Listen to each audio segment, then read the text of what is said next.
Muito bem, vamos lá então? Continuamos, queridos alunos. Concordância nominal. Faltam um pouquinho as regras. Depois temos concordância verbal e colocação pronominal. Vamos lá?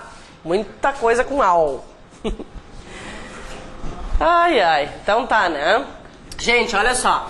Essa regrinha aqui também é bastante específica, né? Fala de uma situação particular e nada de complexo. Vejamos. Ela diz respeito a essas expressões aqui, tá? Só diz respeito a essas expressões, por isso é uma regra bastante específica, né? É necessário, é bom, é permitido, é proibido, é obrigatório. Eu até vou falar sobre os exemplos que aparecem ali depois, mas eu quero resumir com duas frasezinhas bem conhecidas. Olha só.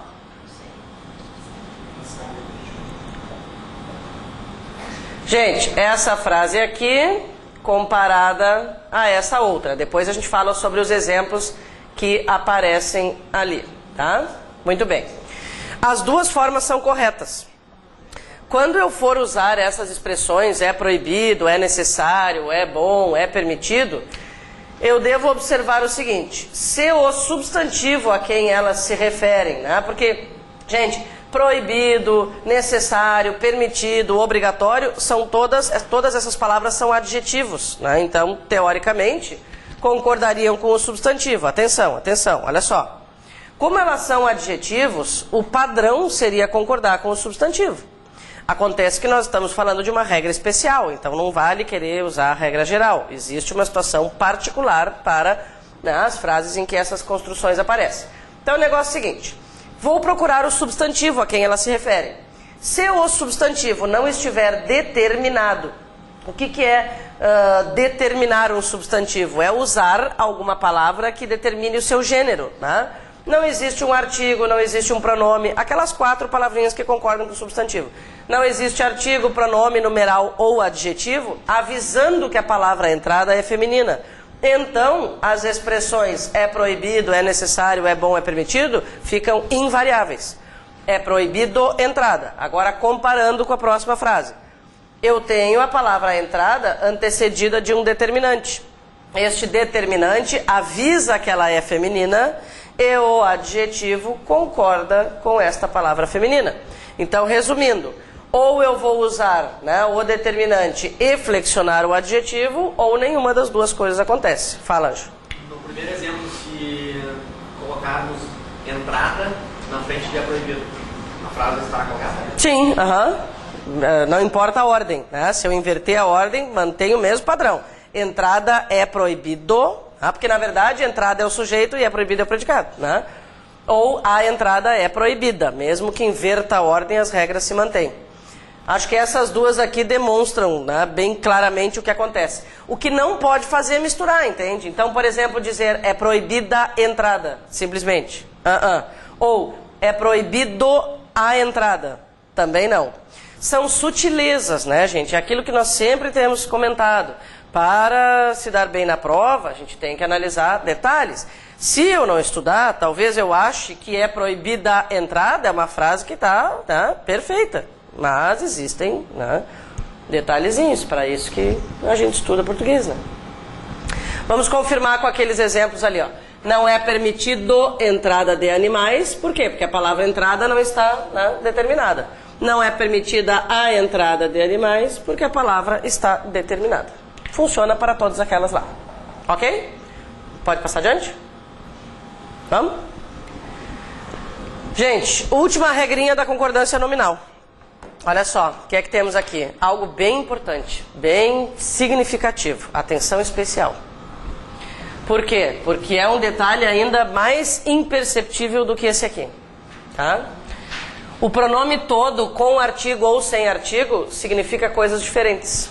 E no dia a dia, a gente não está nem um pouquinho preocupado se coloca artigo ou se não coloca artigo. Exemplo, todo cidadão merece respeito. Se alguém disser esta frase, todo cidadão merece respeito. Tá, mas tu falou a frase com um o depois do todo ou sem o depois do todo? Sei lá, a pessoa vai dizer. Tá? Por quê? Inclusive porque a última letra fica igual à próxima que tem que aparecer. Então, vira uma coisa só. Tá? Se eu falar todo cidadão merece respeito, o que eu estou dizendo? Que qualquer cidadão merece respeito. Ao colocar artigo depois do pronome todo, a ideia que eu represento é a de totalidade. Então eu estou querendo trazer essa ideia de inteiro. Se eu colocar um artigo aqui, ó, todo o cidadão merece respeito, o que eu estarei dizendo? Não que qualquer cidadão merece respeito, mas que o cidadão inteiro merece respeito. Tá? Se eu colocar o artigo. Tá? Aqui, todo o governo desconfiou das declarações, quer dizer, o governo, todas as pessoas que fazem parte do governo. Se eu tirar o artigo daqui, muda o sentido da frase? Muda o sentido, porque aí eu estarei dizendo que qualquer governo desconfiou das declarações. Se nós encontrarmos uma daquelas questões, assinale a opção que está de acordo com a norma culta, a gente estava comentando, e me aparece ali, todo governo desconfiou das declarações, então é um detalhe assim que deve nos preocupar. Na linguagem coloquial não faz a menor diferença, mas numa prova faz toda a diferença. Tá bom, então olha só, isso que nós falamos agora diz respeito ao pronome no singular, tá? Pronome no singular. Colocar artigo ou retirar artigo muda sentido. Outras provas, outras bancas cobram como isso aqui, propondo supressões ou inclusões das palavras. Se suprimirmos a palavra, trocaremos o sentido. Ou se inserirmos o artigo, se também vai provocar mudança de sentido. Mas no caso da fundação, a frase provavelmente esteja pronta e eu tenho que analisar se certa ou errada. No caso do pronome todos, no plural, todos ou todas, o que é que acontece, gente? O artigo é obrigatório. Ponto final. Então, atenção. Recebemos o pagamento de todos os participantes do Congresso, tá? Se eu tirar isso aqui, eu estou mudando o sentido da frase? Não. O que eu estou fazendo? Escrevendo uma frase errada. Só isso. Então, no singular, tirar ou colocar o artigo vai mudar o sentido. No plural, o artigo é obrigatório. Então quer dizer que escrever recebemos o pagamento de todos os participantes é uma frase errada? Incrivelmente sim. E dificilmente. Incrivelmente. E esse pronome no plural, acompanhado do seu artigo, tem o mesmo significado que o inteiro. Falar todo o governo desconfiou das declarações, pode ser o mesmo que todos os participantes do governo, todos os componentes do governo desconfiaram das declarações, se refere à totalidade também. Certo? Então, vamos para o exercício, depois a gente começa a concordância verbal. Gente, olha o que eu achei ali para a concordância verbal. Pois é, ficou apagadinho. Seja um profissional liberal em pouco tempo. Tenha a sua independência financeira. Deve ser um curso que é uma beleza, Deve ser um fenômeno. Já pensou que vergonha, Impede para alguém olhar antes de fazer um folheto desse para entregar para todo mundo, Boa pergunta. Será que não pediu? Pois é. Nunca tinha pensado nisso. Então vamos lá. Exercício. Utilize as palavras entre parênteses, flexionando-as se necessário. Muito bem. Letra A. Gente, nós vimos alguma regra especial ali para a palavra possível? Não, Então, ela é um adjetivo. Ela é uma característica de alguém, de alguma coisa. Então, concordarei com o substantivo. Ele tornou possíveis todos os meus sonhos. Ele tornou os meus sonhos possíveis, Então tá. Letra B. Não vieram todos os pedidos, com o artigo. Não vieram todos os pedidos. Obrigatório, com o nome plural, com o pronome no plural. Todos ou todas, sempre com artigo. É determinação morfológica, gramatical. Letra C. A palavra é bastante, que a gente vai usar ali. Para facilitar, basta colocar a palavrinha muito, Nós vamos dizer, muito alunos não acreditavam ou muitos alunos? Muitos alunos. Se muitos ficou no plural, bastantes fica no plural. Então, bastantes alunos não acreditavam que existisse esse plural.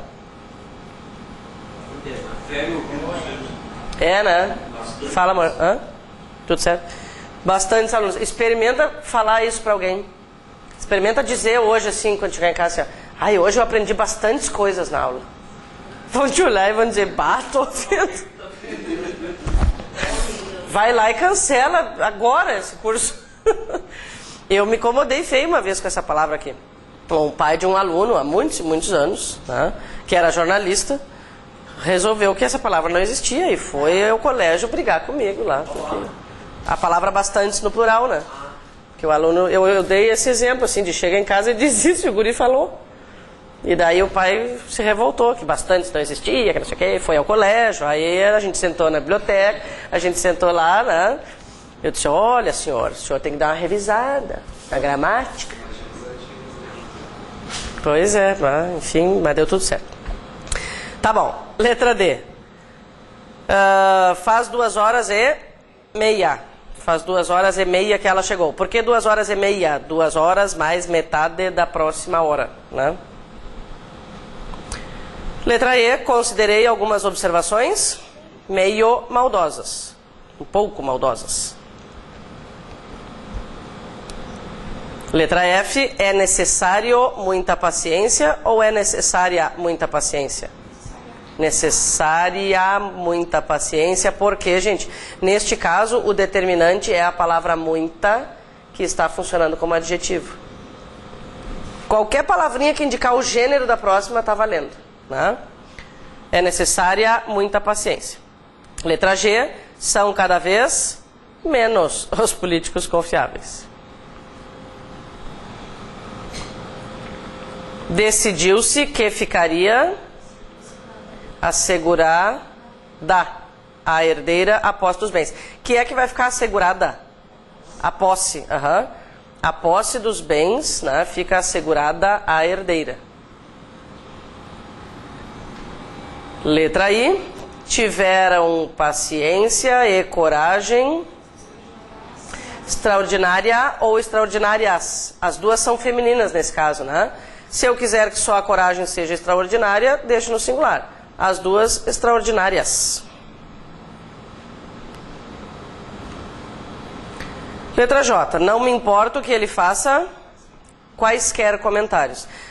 Essa frase só teve a intenção de lembrar que essa palavra, né, tem o plural inusitado. É a única palavra em português cujo plural... Ai, que bonito conseguir usar um cujo. É a única palavra cujo plural é indicado lá no meio. Isso não acontece com qualquer outra, né? E às vezes a gente esquece que ela é flexionável, né?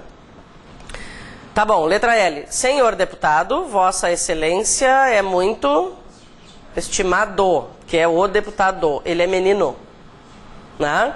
As expressões de tratamento é que parecem todas femininas, né? Mas lembra, a gente até comentou, nós vamos lidar com elas como palavras sem gênero. Por isso, inclusive, não ocorre crase antes de expressões de tratamento. Por mais que as expressões sejam femininas, né, as outras palavras que funcionam como adjetivos vão concordar com o sexo da pessoa com quem a gente está falando. Isso, vossa, quando estamos falando diretamente. Por isso eu especifiquei senhor deputado ali, né? Senhor deputado, Vossa Excelência, estou falando com ele, né? É muito estimado. Letra M, elas mesmas providenciaram os atestados. Aqui eu só quis lembrar a possibilidade de a palavra mesmas ser usada como sinônimo de próprias, né? Elas mesmas no sentido de elas próprias, né? Elas próprias providenciaram os atestados. É uma palavra para enfatizar, né? Em qualquer profissão é necessário perseverança. Em qualquer profissão é necessário perseverança. Eu não entendi por que esse aqui não concorda. O necessário? Com a perseverança. Porque não existe o a, por exemplo. Ou não existe qualquer palavra antes da perseverança. Olha só. Não existe artigo, não existe um adjetivo. Compara essa letra N com a letra F. No caso da F, muita avisou que paciência é feminina. Por isso que a gente concordou. No caso da N, não existe uma palavrinha avisando que a perseverança é feminina. Então fica invariável. Deixa eu te perguntar, por que tu falou que muita é adjetivo? Só pelo fato de ter variado, Claro, mesmo a palavra muito, por exemplo, pode ser adjetivo, né? Na verdade, a comprovação, né, mais técnica é muita está se referindo a um substantivo, por isso que é um adjetivo.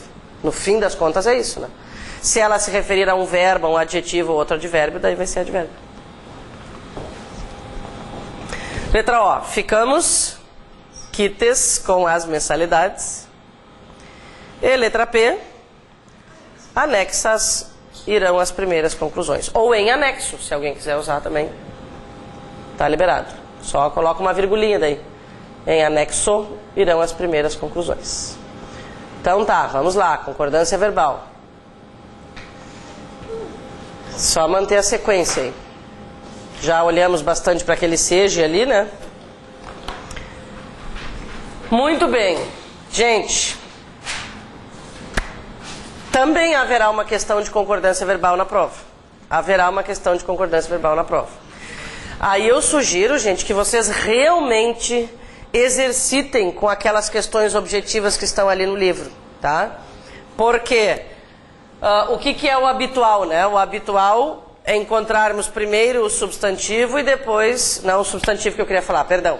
Primeiro o sujeito e depois o verbo. O que é que acontece nessas questões? Aqui eu coloquei uma frase curtinha para a gente entender o processo inicial. Mas há várias questões bem interessantes aqui no livro, e claro, vocês podem procurar 1000 provas em qualquer site, né? Mas aqui há umas questões bem boas para treinar essa procura pelo sujeito. Nem sempre o sujeito é algo tão evidente numa frase, tá? A gente tende a pensar assim, sujeito eu vou achar, né, tranquilamente. Eu acho que só realmente fazendo as questões objetivas depois, a gente pode ir, né, vendo se tem dúvida, vocês vão ter a real noção de como se cobra a concordância verbal. E olha só que interessante, o que mais se cobra em termos de concordância verbal é a regra geral. Mais se cobra claro, com períodos longos, né, o sujeito bem longe do verbo, né? Ali no livro tem vários exemplos que comprovam isso. Então tá. Gente, regra geral nós já conhecemos, né? Verbo concorda com o sujeito. Sujeito plural, verbo no plural. Podemos passar, né?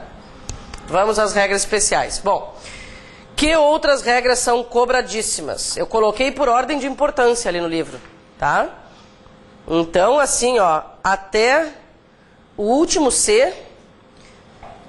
Regra geral, verbos impessoais, C índice de indeterminação e C partícula passivadora, né? Até o segundo C, possibilidades totais de cobrança. O resto fica na possibilidade.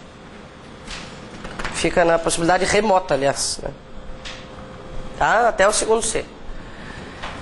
Olha só, vocês vão observar que esse conteúdo não traz muitas novidades. Isso aqui nós já conhecemos, lá da primeira aula. Qual é a diferença do que nós trabalhamos lá na primeira aula e do que nós vamos ver agora? Lá na primeira aula, a gente viu análise sintática, né? Porque pensa bem, essa concordância verbal depende completamente de análise sintática, né? O verbo concorda com o sujeito. Se eu não achar o sujeito, né, não tenho como trabalhar com a concordância verbal.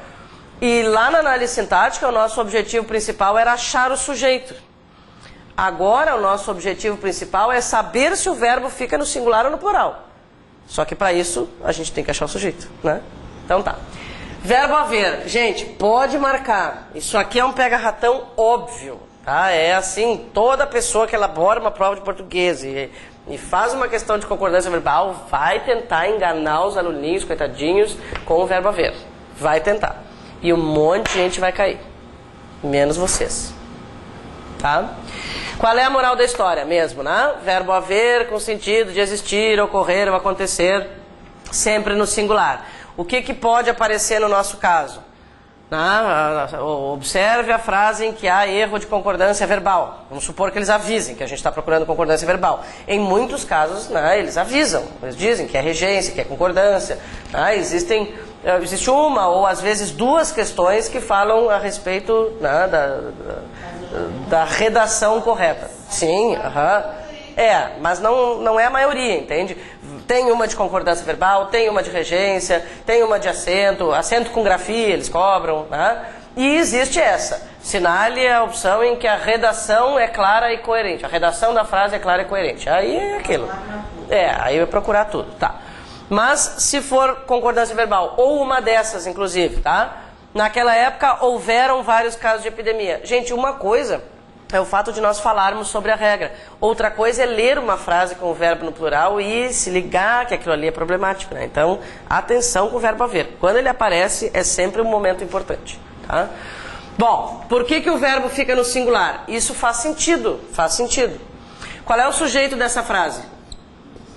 Inexistente. Se o sujeito é inexistente, faz sentido que o verbo fique no singular. O verbo concorda com o sujeito, só que o sujeito não existe. Então, ele fica ali em estado de repouso, digamos assim, né? Tá. Aqui, um lembrete a respeito do verbo haver indicando o tempo decorrido, né? Tempo passado. E aqui, gente, lembretezinho de locução verbal. Numa locução verbal, o último verbo é que manda, o auxiliar segue a regra dele. Por isso, hoje vai haver palestras e não hoje vão haver palestras. Tudo tranquilo? Então tá. Verbo fazer, indicando tempo decorrido. Na verdade, não é tempo decorrido, gente. Olha, isso aqui pode riscar, é indicando tempo. Pode ser futuro. Não sei até se não fomos nós que comentamos. Isso, é. Exatamente, pode ser futuro. Então isso aí já está desatualizado. Indicando tempo cronológico ou fenômeno meteorológico, né? Então, amanhã, aqui o exemplo é futuro, inclusive, né? Amanhã fará 2 anos que comecei a faculdade, e não amanhã farão 2 anos. Mesma coisa, gente, ó, dessa primeira oração, quem é o sujeito? Inexistente. Bom, como o sujeito é inexistente, o verbo fica no singular. Numa locução verbal, o processo é exatamente o mesmo. Vai fazer, né? Ele contagia o auxiliar a ficar no singular também. Então, vai fazer 3 meses, e não vão fazer 3 meses. Na ocasião, falasse isso no exemplo, enredo, teatro, que parecia que era pretérito, mas não era. Tá complicado isso.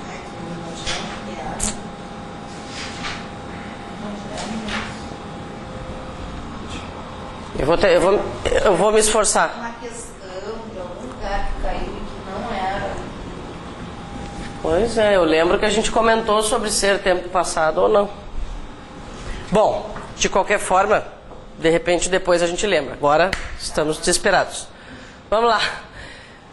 Gente, verbos que indicam fenômenos da natureza também são verbos impessoais. Bom, do que nós estamos falando, né? De que nós estamos falando? Lembrando, estamos falando sobre verbos impessoais. Verbos impessoais são verbos que ficam no singular, né? Por que são verbos que ficam no singular? Porque são verbos que não correspondem a uma pessoa gramatical. Então, não tem com quem concordar, né? Existe um verbo impessoal que pode ir para o plural, que é o verbo ser. Depois a gente vai falar sobre ele. Bom, então tá, né? Verbos que indicam fenômenos da natureza ficam sempre no singular, mas isso não é um problema para nós. A gente não tem vontade de dizer em São Paulo choveram há muitos meses, né? Como nós não cometemos erros com esse tipo de verbo, nunca cai na prova. Agora, essa obs interessa. Essa obs interessa, né? Verbos que indicam fenômenos da natureza, que aparecem com sentido conotativo, com sentido figurado, vão seguir a regra geral daí, tá? Aí eu vou perguntar, naquela empresa choviam críticas ao seu trabalho. Que é que chovia ou choviam naquela empresa? Críticas ao seu trabalho. Como isso aqui é o sujeito, porque críticas felizmente não chovem de verdade, né? Então, críticas, sujeito plural, né? Verbinho no plural, tá? Esse detalhe aí é algo que, né, pode interessar. Gente, vamos lembrar os Cs. Isso também apareceu lá na primeira aula, lá na classificação de sujeito, tá? Então não é novidade, aproveitaremos para revisar.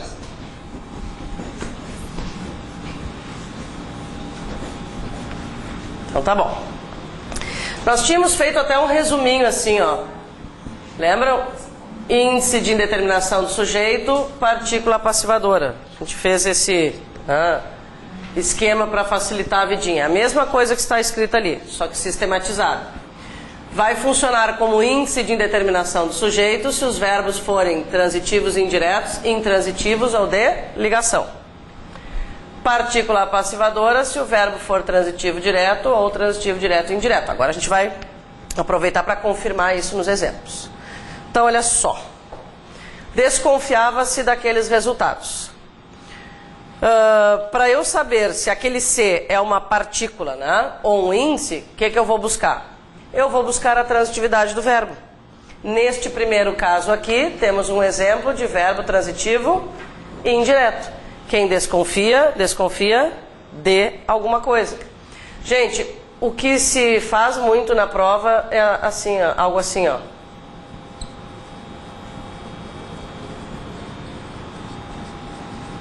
Vamos supor, tá? Isso aqui faz parte de um período, tá, bem mais longo. Essa frase aqui, certo ou errado? Errada. Parece que está tudo bem, né? Parece que está tudo bem. Mas qual é o problema? Eu tenho que descobrir se isso aqui é partícula ou índice. Como é que eu faço isso? Quem trata, trata de alguma coisa. Então o verbo é transitivo e indireto. Então isso é um índice de indeterminação do sujeito. Quando o C é índice de indeterminação do sujeito, o verbo tem que ficar no singular. Esse verbo eles usam muito, assim. Essa construção, né? E a olho nu, como a gente diz, tá? Ninguém vai perceber. Só com a nossa lente cuidadosa. Bom, aqui, queridos, um exemplo então com verbo transitivo indireto, aqui um exemplo com verbo intransitivo e aqui um exemplo com verbo de ligação. Em todos esses casos, índice de indeterminação do sujeito. Sempre que é índice de indeterminação do sujeito, o verbo fica no singular. Sempre, sempre, sempre.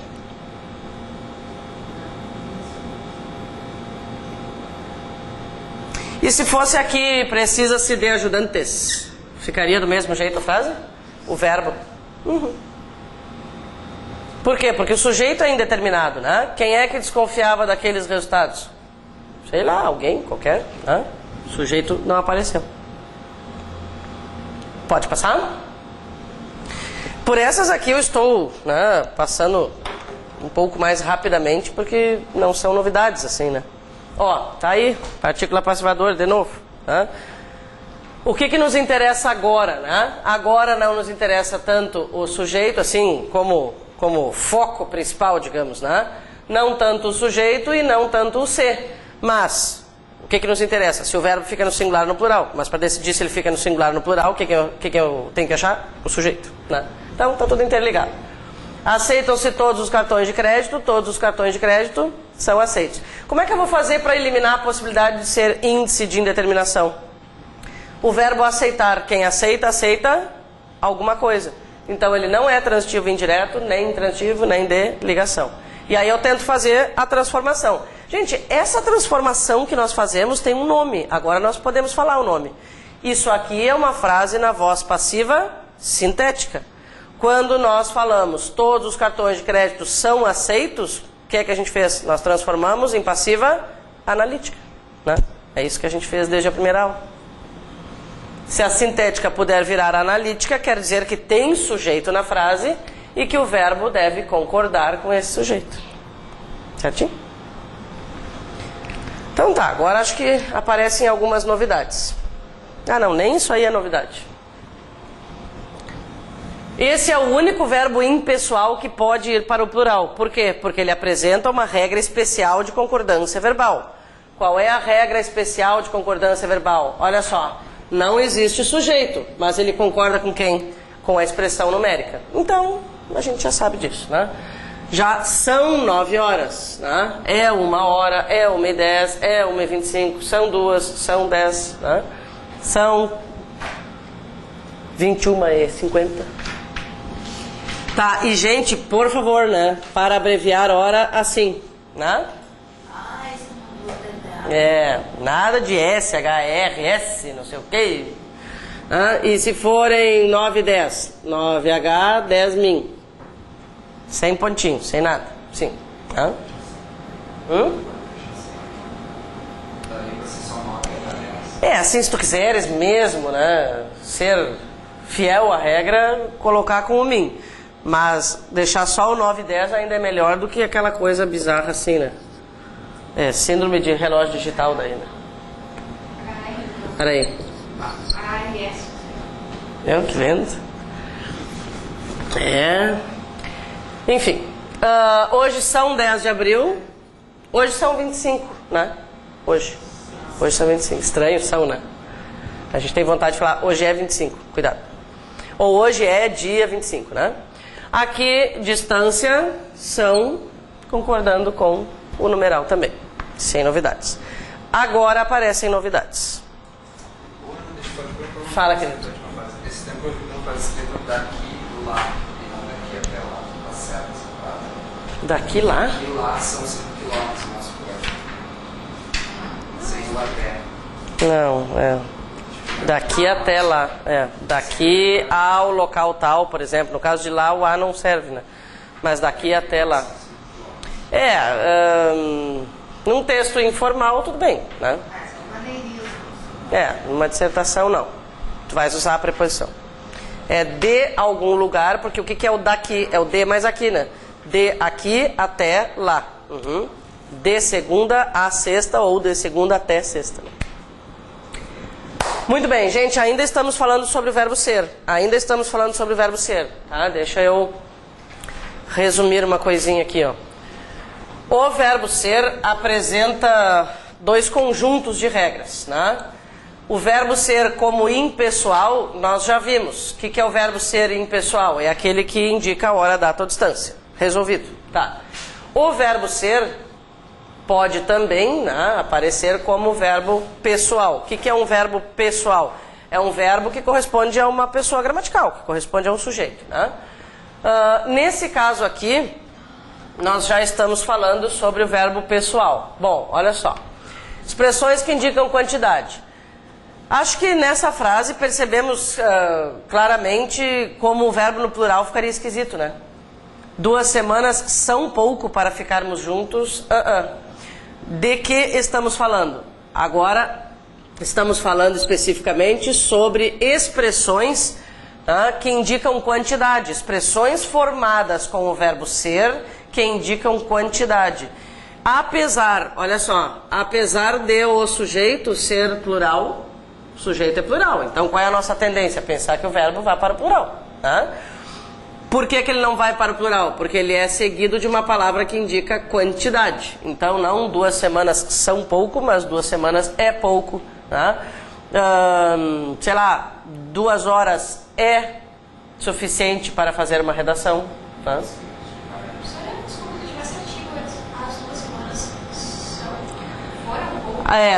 Daí a gente vai... Aí tu estás determinando a palavra, né? Aí a gente vai aplicar algumas palavras no plural. O pouco fica esquisito, né?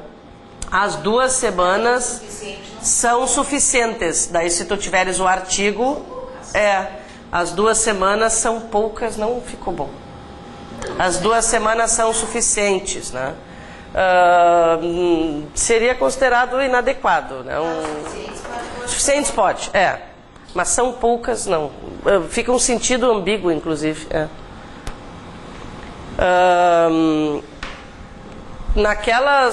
Naqueles... Agora, nunca sei como me referir àquilo. Sabe aqueles objetos que há no banheiro para puxar a toalhinha de papel? Por que eu poderia dizer naqueles suportes? Naqueles suportes, né, em que a gente vai puxar a folhinha lá para secar a mão, quando elas existem, claro. Muitas vezes está escrito assim, 2 folhas é suficiente para secar as mãos. Né? E na maioria dos casos está escrito no plural, na verdade. Esse é um exemplo em que nós colocaríamos o verbo no singular. 2 folhas é suficiente para secar as mãos, e não 2 folhas são suficientes. Mas eu tenho uma notícia para vocês. Essa regra não é valorizada, tá? Ela não é algo assim que mude a vida das pessoas, tá? Isso aqui sim faz sentido. É meio esquisito, mas são regras que né, fazem sentido assim a gente trabalhar. Eu vou resumir isso aqui em esquemas, em regrinhas, tá? Mais simples. E vou falar algumas coisas estranhas, mas eu não enlouqueci, tá? Então é assim, ó. Nós vamos analisar os termos que formam essas frases em dois aspectos. Ou esses termos serão classificados como coisas ou como pessoas, né? A gente já falou sobre isso na regência verbal. Então é assim, ó, se não é pessoa, é coisa, tá? Vamos combinar o seguinte. Lá na frase, a velhice seriam apenas recordações? Velhice é pessoa? Não, então é coisa, tá? Então eu estou somando uma coisa. Gente, estamos falando ainda sobre o verbo ser. Agora sobre o verbo ser pessoal, ok? Agora a gente vai resolver o verbo ser pessoal. Então eu estou somando uma coisa, estou usando o verbo ser para somar uma coisa com outra coisa. Tudo bem? Então tá. Eu somei uma coisa com outra coisa. Quando eu somar duas coisas, necessariamente o verbo deve concordar com a coisa plural. Por que isso, gente? Olha só essa frase. A velhice seriam apenas recordações? Pela regra geral, nós concordaríamos o verbo com o sujeito. São frases assim um pouco mais reflexivas, um pouco mais filosóficas até, né? Não é uma frase que tu saia por aí caminhando pela Andradas falando, né? São frases mais literárias até, tá? Então, se eu com o verbo ser, qual é a característica, né, da regra? Com o verbo ser, eu estou somando um sujeito e um predicativo, necessariamente, tá? Quem vem depois do verbo ser é um predicativo. Então tá, com o verbo ser, eu somei uma coisa com outra coisa. A dúvida será, com quem eu concordo? Não importa a posição em que esteja a coisa plural, é com ela que eu vou concordar. Então, a velhice seriam apenas recordações? Se nós invertêssemos a ordem dessa frase, mudaria a concordância? Não. Nós diríamos apenas recordações seriam a velhice. Quer ver uma frase que nós escutamos, eu não sei se ela é muito velha, que nós escutamos, né, muitas vezes, uma frase muito animadora, assim, quando tu tá lá no fundo do poço, vem alguém e te diz essa frase: é, meu filho, nem tudo são flores.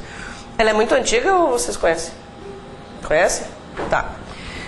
Essa frase, gente, que é mais familiar, eu acho que é a única familiar dessa, né, que tem essa estrutura. Essa frase usa a regra da concordância com a coisa plural. Olha só, tudo, coisa singular. Flores, coisa plural. Por que a gente fala nem tudo são flores e não diz nem tudo é flores? Justamente em função da regrinha, né? A gente está concordando com a coisa plural. Se invertermos a ordem, tudo na mesma. Concordo com a coisa plural. Eu vou dizer assim, ó, o problema são as questões difíceis. O problema são as questões difíceis, não o problema é as questões difíceis, tá?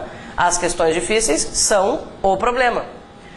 É um tipo de concordância que pode... Depende da ordem. Se eu disser as questões difíceis são o problema, o sujeito são as questões difíceis. Por acaso... O problema são as questões difíceis. Uhum. É o problema, sujeito? Aí não. Sim, nesse caso o problema passou a ser sujeito. As questões difíceis passaram a ser predicativo. Só pela ordem, né? Se eu criar frases com sentido, vamos escrever isso. Se eu criar frases com sentido, só a posição vai determinar quem é sujeito e quem é predicativo. O problema são as questões difíceis. Nessa frase, quem é o sujeito? O problema. Quem é o predicado? Difíceis. Quem é o predicativo? As questões difíceis. Se eu inverter a ordem, as questões difíceis são o problema. Quem é o sujeito? As questões difíceis. Quem é o predicativo? O problema. Mesmo que isso não seja a coisa mais convincente do mundo. Mas é. Só a posição. Concordei com a coisa plural. Não importa se ela é predicativo, não importa se ela é sujeito. Tudo bem? Então tá. Na dúvida, lembrem dessa frase animadora, né? Agora, gente, o que nós temos? Soma de coisa mais pessoa ou pessoa mais coisa. Vocês mesmos podem me dizer que regra nós vamos seguir. Se eu tenho uma pessoa e uma coisa, com quem eu devo concordar será? Com a pessoa, claro. Faz sentido, né? Ó, os filhos são a preocupação dela. Não importa se os filhos, né, a coisa plural, desculpa. Não importa se os filhos, que representam aqui a pessoa, estão funcionando como sujeito ou como predicativo. O que interessa é filho, coisa plural, ficou terrível. Tadinho dos filhinhos. Não importa se os filhos, né, que representam a pessoa, estão na posição de sujeito ou de predicativo. Se invertêssemos a ordem aqui, como ficaria? Como ficaria invertendo a ordem? A preocupação dela são os filhos. Então tá. Somando duas coisas, concorda com a coisa plural. Somando coisa mais pessoa, concorda com a pessoa. Fechou? Vamos adiante. Gente, isso aqui é uma sutileza também, algo bem simples de entender, tá? Não precisava nem de regra, eu acho. Quer ver? Vamos direto para o exemplo. Gramado ou Canela são ótimos locais para visitar. A gente está falando a respeito de sujeito composto ligado pelo nexo ou em vez de ligado pelo nexo e. Quando usamos o nexo e, não há dúvidas de que o verbo vai para o plural. Normal. Com o nexo ou podem acontecer coisas diferentes. Se Gramado for um ótimo local para visitar, Canela necessariamente deixa de ser um ótimo local para visitar? Não. Então, o verbo concorda com Canela, que é um ótimo local para visitar, e concorda com Gramado, que é um ótimo local para visitar. Tá? No exemplo seguinte, vocês perceberão claramente a diferença. Inter ou Grêmio, dá para dizer serão os vencedores? Não, né? Existe exclusão de um dos núcleos. Nesse caso, ou o Grêmio ou o Inter, cada um escolhe o seu, né? Será o vencedor do campeonato. Por isso o verbo fica no singular, porque ele concorda com um. Aqui ele está concordando com os dois núcleos. Aqui ele está concordando com apenas um. Faz sentido. Eu acho. Por isso que eu comentei que, na verdade, acho que nem precisaria funcionar como regra isso, né? A gente só chama atenção, na verdade, né? Isso aqui é importante, tá, gente? Isso aqui é importante. Olha só. Pronomes relativos que e quem usados para enfatizar uma informação. Vamos ao exemplo, né, e depois a gente parte para a regra. Fui eu que cheguei primeiro. Gente, eu vou tirar duas palavras dessa frase e vocês vão me dizer se a retirada dessas duas frases abalou sintaticamente a informação. Não. Isso significa o quê? Que nós usamos esse pronome relativo como forma de enfatizar, como forma de dizer algo com mais convicção, com mais força, né? Com mais determinação. Normalmente este que serve para enfatizar vem acompanhado do verbo ser, né? É uma duplinha. Qual é a característica do pronome relativo que nessa frase? Tá? E isso funciona para quem também? Nesse caso, gente, eles são chamados partículas expletivas. Não sei se vocês já ouviram falar desse bicho. São partículas expletivas. Gente, pensem bem assim numa circunstância da nossa vida, né? Alguém ficou perguntando lá, e aí, quem é que chegou primeiro? Quem é que chegou primeiro? Por algum motivo qualquer. Imagine um contexto em que a pessoa queira, né, sei lá, quem chegar primeiro vai ganhar um notebook. Quem primeiro se matricular na turma vai ganhar um notebook, tá? Aí há várias pessoas, né, e alguém pergunta, tá, e aí, quem é que chegou primeiro? A nossa vontade não vai ser falar, eu cheguei primeiro. A nossa vontade vai ser dizer, fui eu que cheguei primeiro, né? É uma forma de dar mais ênfase. Tá. Então, o que é uma partícula expletiva? Uma partícula expletiva serve para realçar uma informação. Elas são chamadas, muitas vezes, de partículas de realce, justamente por isso, né? Tá. Características, então, da partícula expletiva, né? Gente, eles não deixaram de ser pronomes relativos. Eles são pronomes relativos, ponto. Tá? Mas eles fazem o papel de partícula expletiva, por quê? Porque enfatizam, né, uma informação e são suprimíveis. Eu posso retirar da frase e eu não vou causar danos sintáticos. Né? Tiro a palavra que ou quem e normalmente, né, o verbo ser também que o acompanha. Tá? Bom, nós ainda nem falamos sobre a regra de concordância verbal, só estamos comentando por que isso existe. Uma coisinha importante também, gente, é a concordância desse verbo aqui. Não é o que as provas cobram, tá? Mas para o dia a dia isso é importante. fui eu que cheguei primeiro e não foi eu que cheguei primeiro, por exemplo. Volta e meia a gente escuta alguém, ai, foi eu que fiz tal coisa, né? Não. O verbo concorda com o pronome.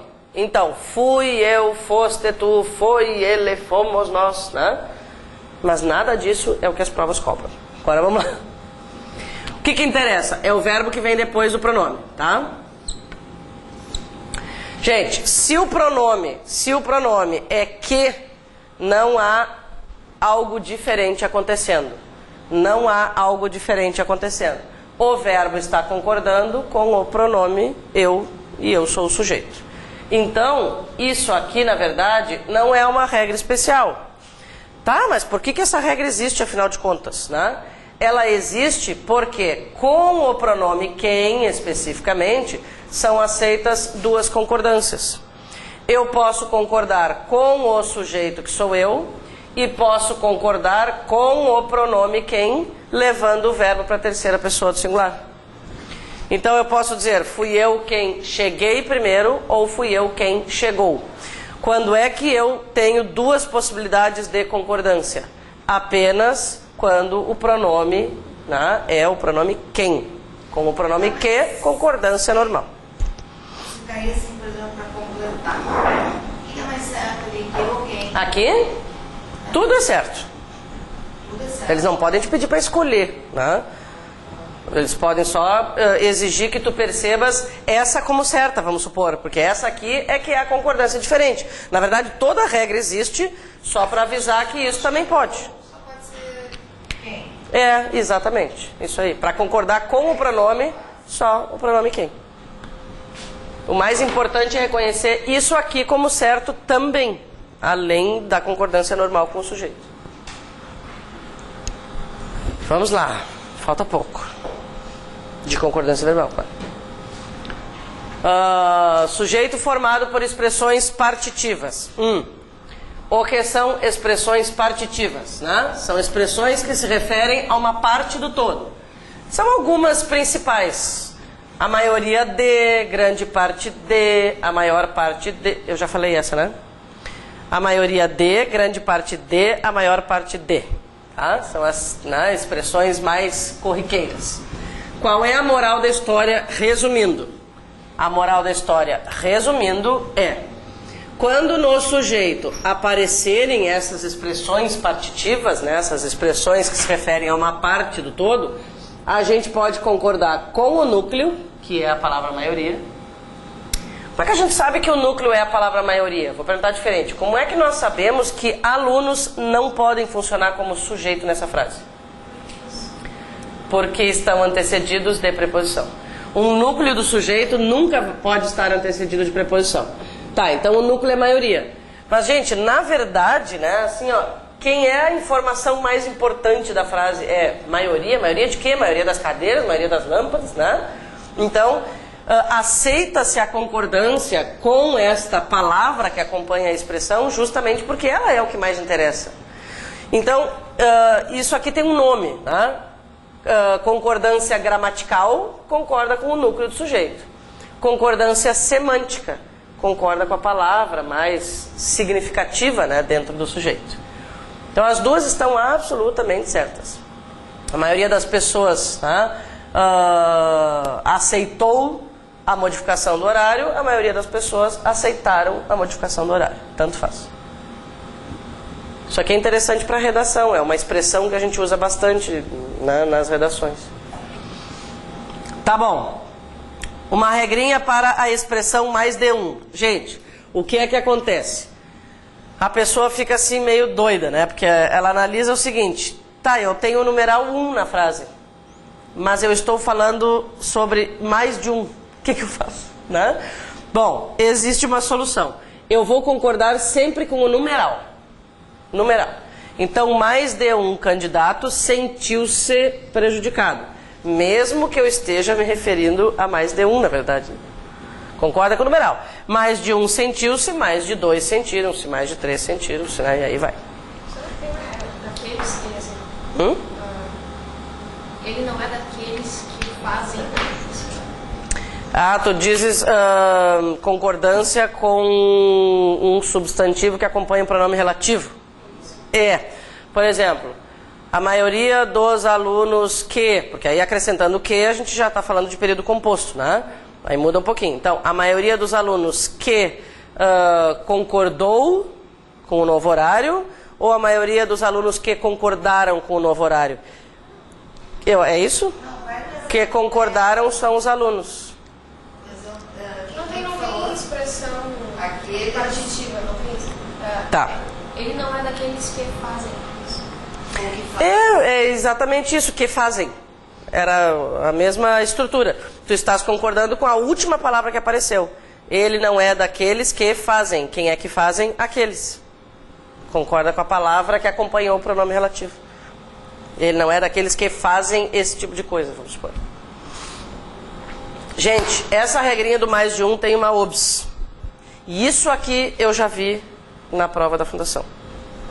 Então, vamos lá.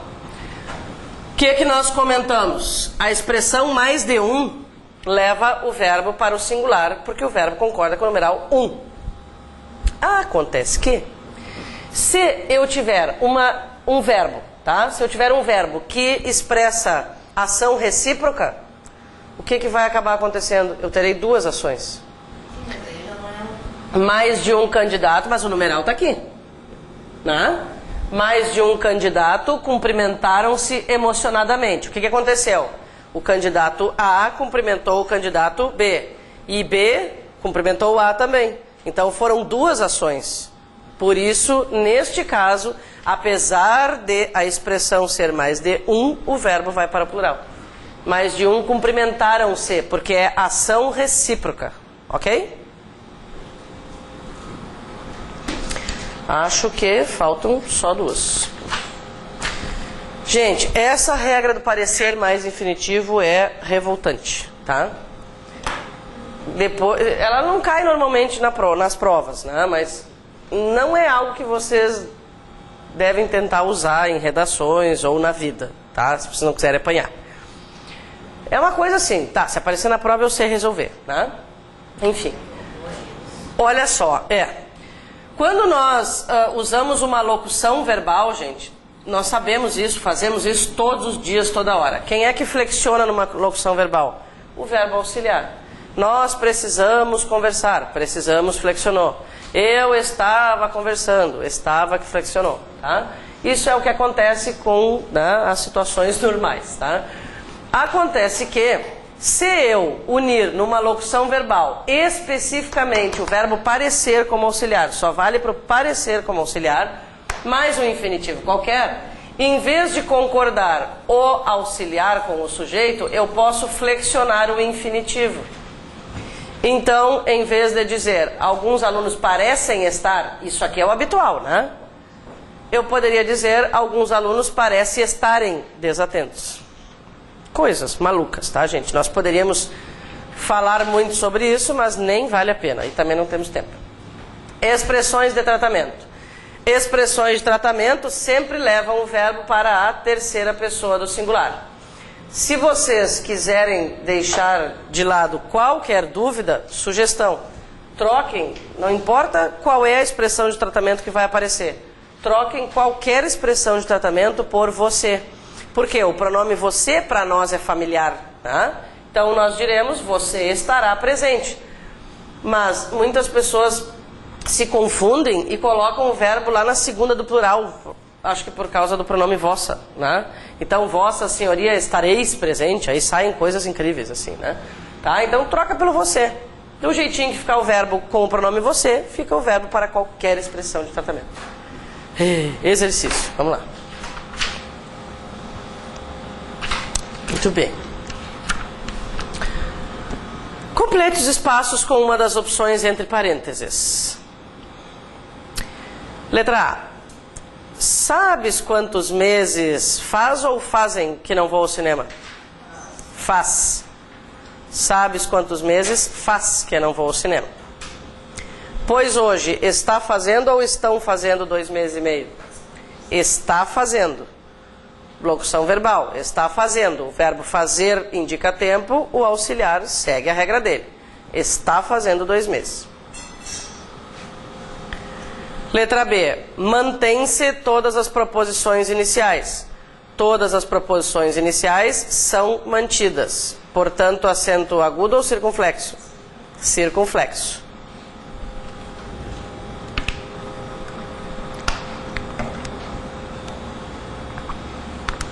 Tá bom. Letra C. Fui eu quem intervim ou interveio.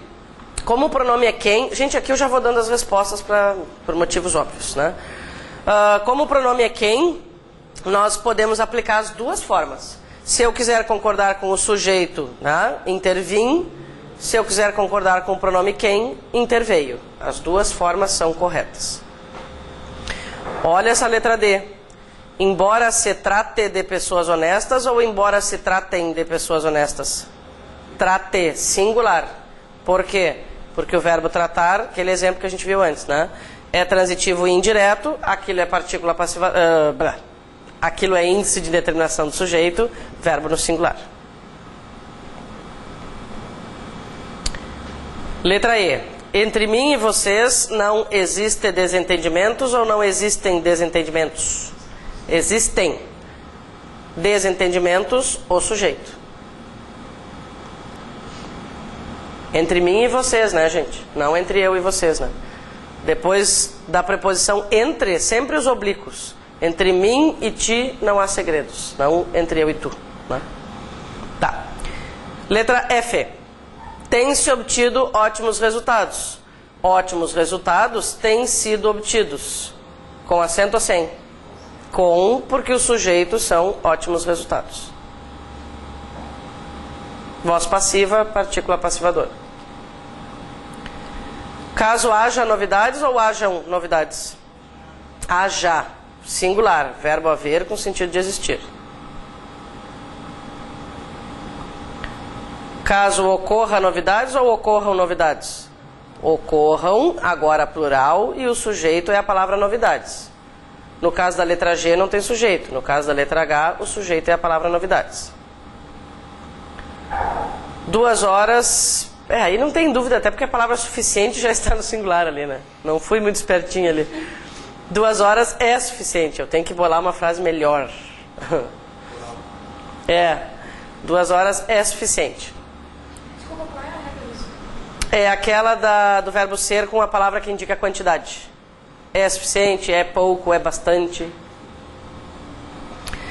Letra J. Aquele presidente foi ou foram as esperanças do povo? Foi, por quê? Presidente, pessoa. Esperanças, coisa. Concordo com a pessoa. Como a pessoa é singular, o verbo fica no singular. Aquele presidente foi as esperanças do povo. Letra L. Grande parte dos convidados passou ou passaram mal? Tanto faz. Pode pode concordar com parte ou com convidados. Expressão partitiva. Isso aí.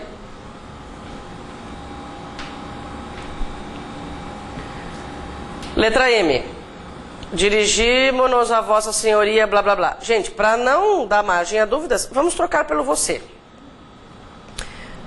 Dirigimos-nos a você para solicitar-lhe ou solicitar-vos? Solicitar-lhe. Dirigimos-nos a você para solicitar-lhe seu apoio ou vosso apoio? Seu apoio. Dirigimos-nos a Vossa Senhoria para solicitar-lhe seu apoio. Se fosse vós, seria solicitar vós. Só se o pronome fosse vós mesmo, né? Mas não qualquer expressão de tratamento.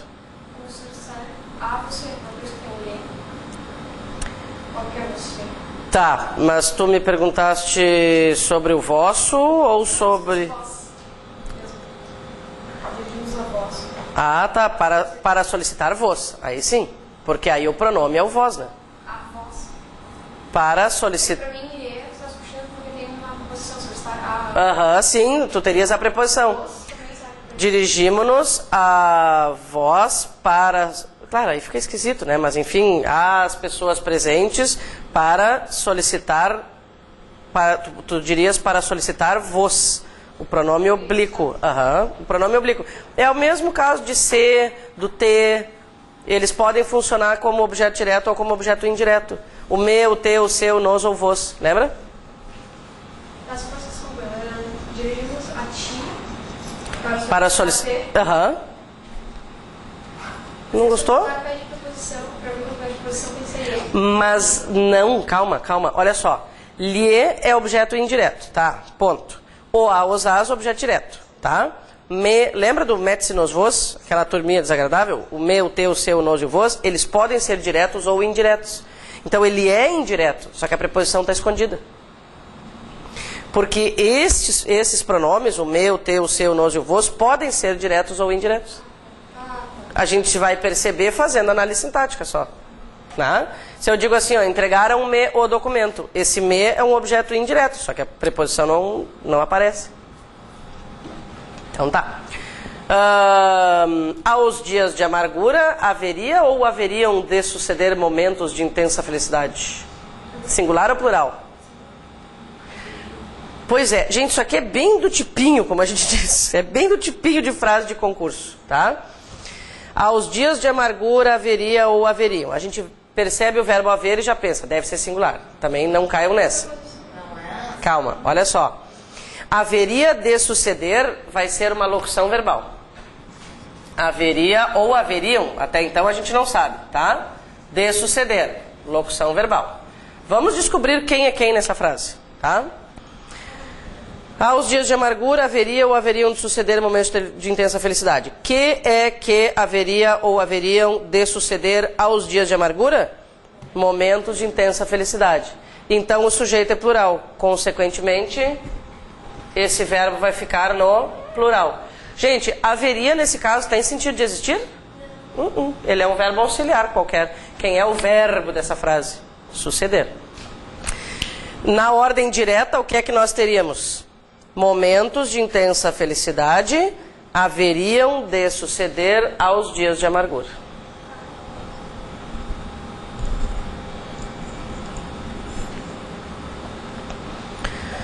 Tá bom. Letra O. Diante de certos sofrimentos, falta ou faltam palavras de consolo? Faltam palavras de consolo. Palavras de consolo, faltam.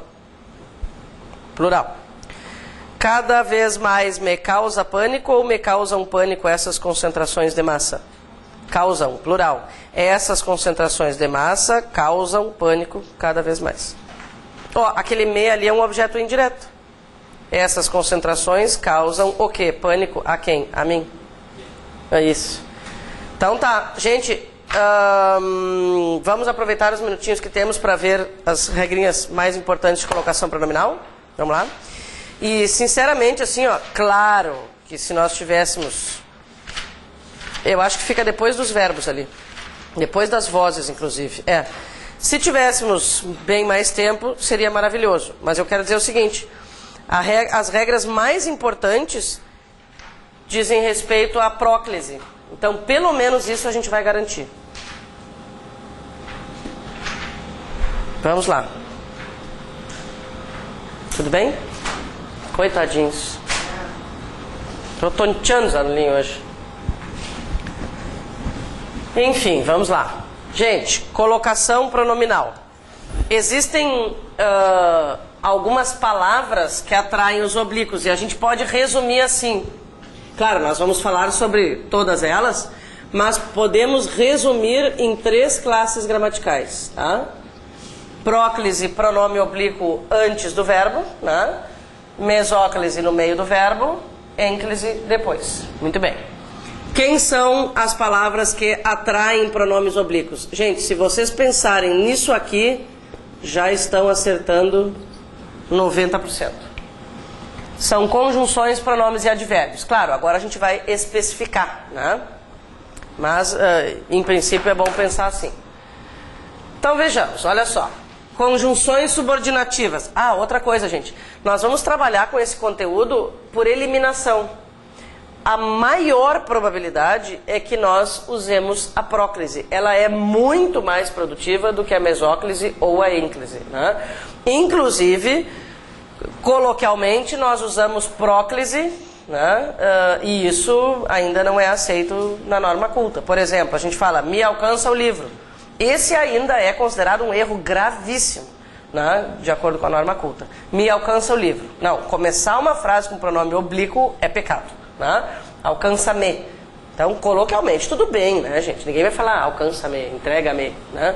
Mas numa prova, não dá. Então tá, quem é que atrai o pronome oblíquo? Olha só. Aqui está o verbo, né, gente? O verbo é o meu ponto de referência, tá? Por que é que o pronome apareceu antes do verbo? Porque o quando é uma conjunção subordinativa. Todas as conjunções subordinativas que nós conhecemos, causais, proporcionais, finais, consecutivas, toda aquela lista maravilhosa, conjunções integrantes, né? Todas elas atraem oblíquos. Muito bem. O que mais? A gente se impressiona com a quantidade de palavras que tem essa função de atrair o pronome oblíquo, né? A maior probabilidade mesmo é que seja a próclise. Olha só, aqui está o verbo, tá? Por que o pronome apareceu antes do verbo? Porque antes deste pronome, quem é que apareceu? O pronome relativo. Aliás, gente, a palavra que sempre atrai o pronome oblíquo, combinado? A palavra que sempre atrai o pronome oblíquo. Nesse caso foi um pronome relativo. Aqui nesse terceiro caso a gente tem um pronome interrogativo, tá? O quem ali é um pronome interrogativo. Também pronomes indefinidos atraem os oblíquos. Então a gente começa por aqui, tá? Pensa assim, é conjunção, pronome ou advérbio? Não. Então, aí eu vou passar, né, para a possibilidade de mesóclise. O que mais? Todos os advérbios da língua portuguesa, gente, atraem pronomes oblíquos. Todos os advérbios. Então, já vamos pensar no número. Olha só. Conjunções subordinativas, não são poucas, né? Pronomes relativos, pronomes interrogativos, indefinidos. Todos os advérbios. É um negócio inimaginável o número de advérbios, né? Só tem que tomar um cuidadozinho. Se eu disser assim, ó.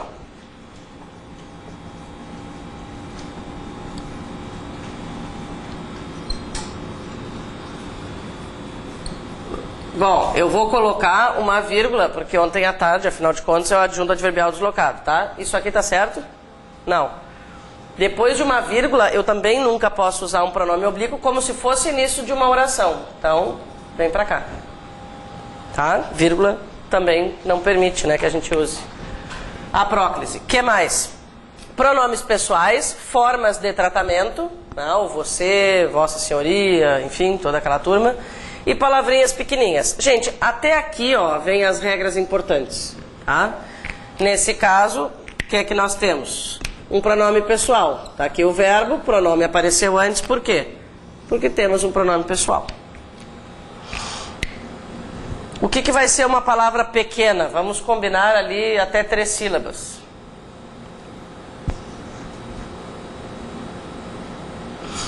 Tá, eu não vou comentar sobre esses 2 últimos exemplos para dar prioridade a outras regrinhas, tá? Isso aqui não interessa muito. Depois vocês dão uma lida e entendem facilmente. Até aqui, gente, está o que realmente interessa. Até aqui está o que interessa. Em que circunstâncias usaremos a mesóclise? Bom, eliminadas todas as possibilidades anteriores, tá? Vamos analisar aqui os 2 exemplos. O presidente sentir-se-á honrado com a homenagem, né? O que eu tenho?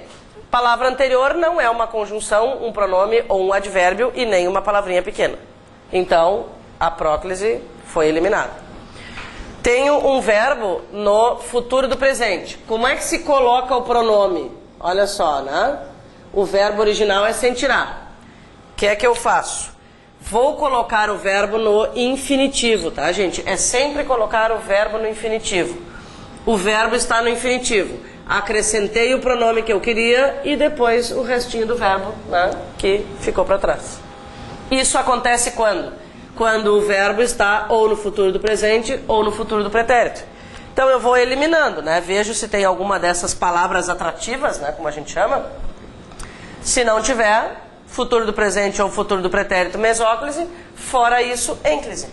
Na verdade, gente, regra de ênclise não é necessária. Eu coloco aqui porque eu sou obrigada, tá? Mas nem deem atenção para elas. Se vocês souberem, né, com segurança, aquelas classes gramaticais que atraem os oblíquos, lembrarem que futuro do presente ou futuro do pretérito representam a mesóclise, a ênclise é uma consequência natural. É a última possibilidade. Tem só mais uma coisinha que eu queria falar. Aí nós vamos embora. Gente, diz respeito à colocação pronominal com locuções verbais. Um detalhe eu quero comentar, tá? Porque isso, volta e meia, aparece. Olha só, quando a gente tem locução verbal, que possibilidades existem, né? Auxiliar mais infinitivo, auxiliar mais gerúndio, auxiliar mais particípio. A minha OBS diz respeito a algo que não pode acontecer quando a locução verbal é formada com particípio. Então, olha só, nesse exemplo aqui, o que eu tenho? Conseguir esquecer é uma locução verbal com infinitivo. Lá com infinitivo eu posso fazer as três colocações. Coloquei o verbo antes dos dois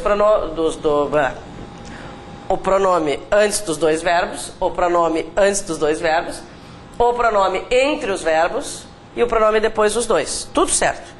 Se for infinitivo pode os três, se for gerúndio pode os três. Se for particípio eu não posso usar a ênclise. Então, vou colocar um exemplo aqui para ficar bem claro, tá? Isso aqui é que eles cobram, ó. Tenho dedicado-me bastante. É uma frase correta? Não. Por quê? Porque a forma nominal é particípio e não aceita a ênclise. Essa é boa. Aham. É um detalhe. Da locução verbal é o que eles cobram.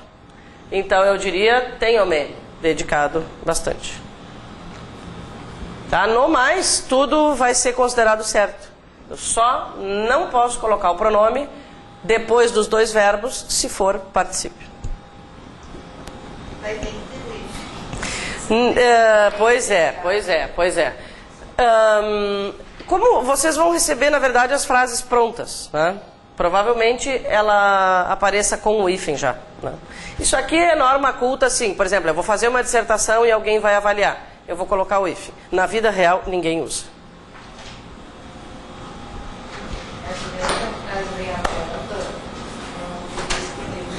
Ah, por causa do hífen. Ah, não, ele. É bom saber que ele pode aparecer.